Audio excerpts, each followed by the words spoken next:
Right, so the story of the IDF entering a hospital to kill 3 people alleged to be Hamas has been doing the rounds, and for many mainstream outlets that has been all there was to it. They were Hamas. They went into hospital, they took out opponents, and the Western world, or the leaders thereof, cheered their demise. They really shouldn't be cheering, and there is so much more to this story than that needs to be said. This wasn't justice, this was a sanctioned killing.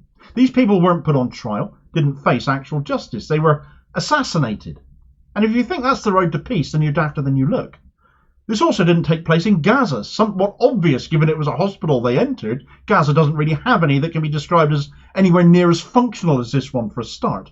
This is in the West Bank, where the war isn't, at least not yet.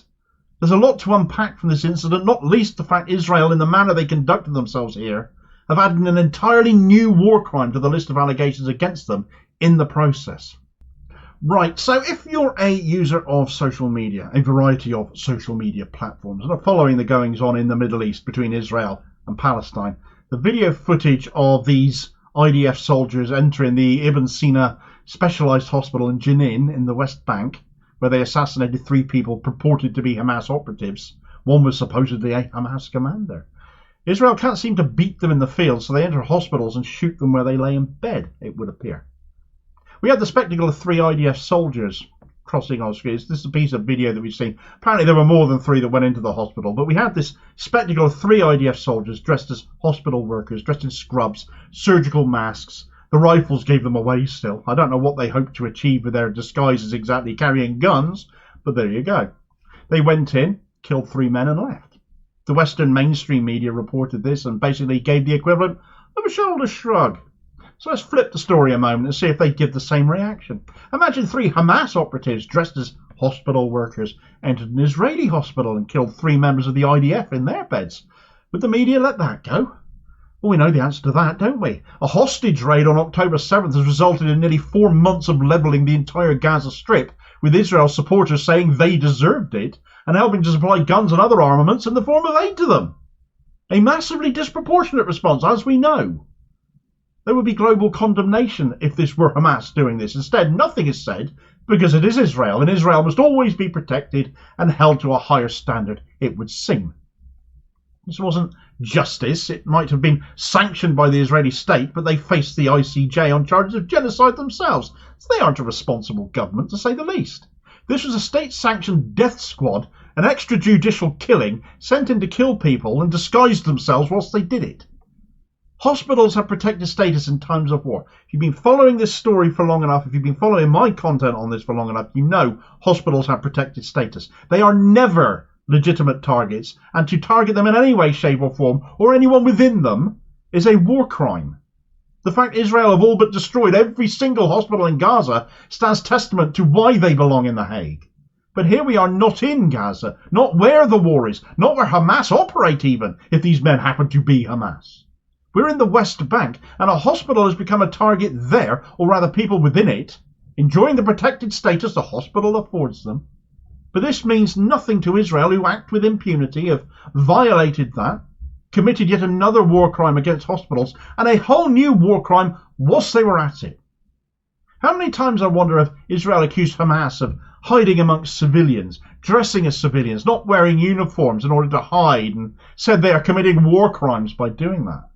Well, here we have Israel on camera doing just that, dressed as hospital staff in order to commit these killings. And that's a war crime in and of itself.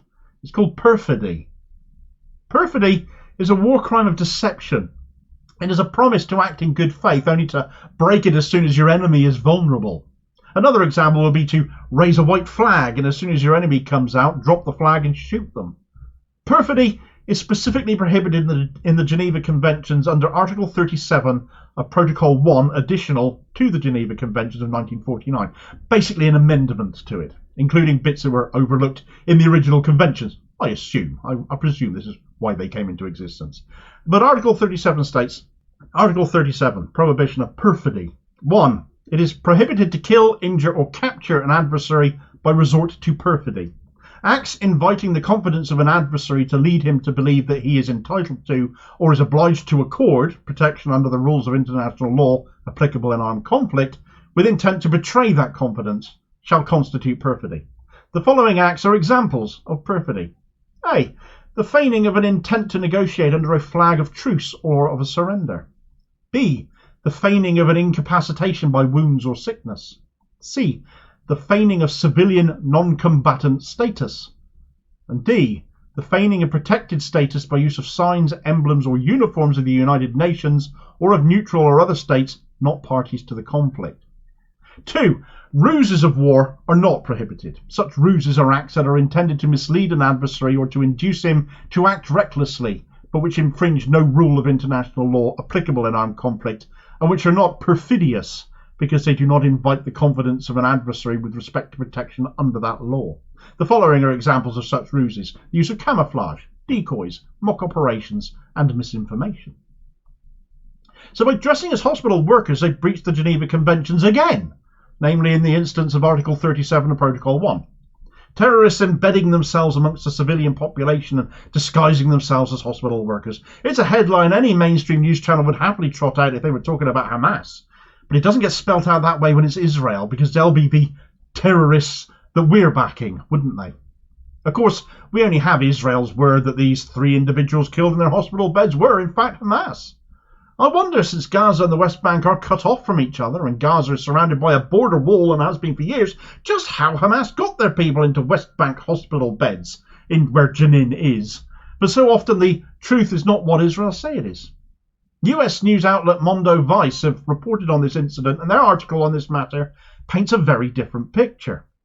We know Israel have been mounting attacks on the West Bank as well as Gaza, even though Hamas have no presence in the West Bank. And as usual, the West turns a blind eye to it all. Jenin has been a target for months by Israel, as has the refugee camp situated there. Israel have targeted the city and the camp with drone strikes. And one of the people in the hospital was the victim of one such drone strike, having been hit, rendering him paraplegic and bound to a wheelchair. The other 2 people were his brother and their friend. Mondo allege all 3 were native to Jenin. Therefore, to say they are Hamas, that's a bit of a stretch, isn't it? CNN, though, very pro-Israel, it's been alleged they need to run their headlines past Israel before passing them on for publication. That's how pro-Israel they are. Claim one of the individuals was Hamas and the other 2 were Jenin Brigade fighters, one of the numerous disparate resistance groups that constitute Islamic Jihad in the West Bank. But this, from CNN, seems more likely to me to be just excuse-making. I certainly wouldn't be taking their word for anything on what's going on in the Middle East right now. Whatever their allegiances, they were in a hospital protected under the Geneva Conventions, though, and they were attacked and killed in their sleep by IDF soldiers committing perfidy to do so, in violation of the Geneva Conventions. The 3 men killed were aged just 19, 24 and 28. War crimes have been committed here blatantly. Staff were assaulted on the way to the 3 men's room. Humanitarian law has been breached all in the days following the ICJ provisional orders and judgment that nations supportive of Israel won't enforce if they are also signatories of the Genocide Convention, and that Israel have brazenly declared they will continue to ignore. This is enabling terrorism. And when you add to that we only have the word of Israel over this incident and it is treated as fact despite their repeated lies, just as we only have the word of Israel in relation to the UNRWA aid agency having 12 Hamas operatives on its staff, and look how quick the West was to cut funding off to the entire organisation over that. Well, where is the equally quick condemnation of these extrajudicial killings? Tumbleweed.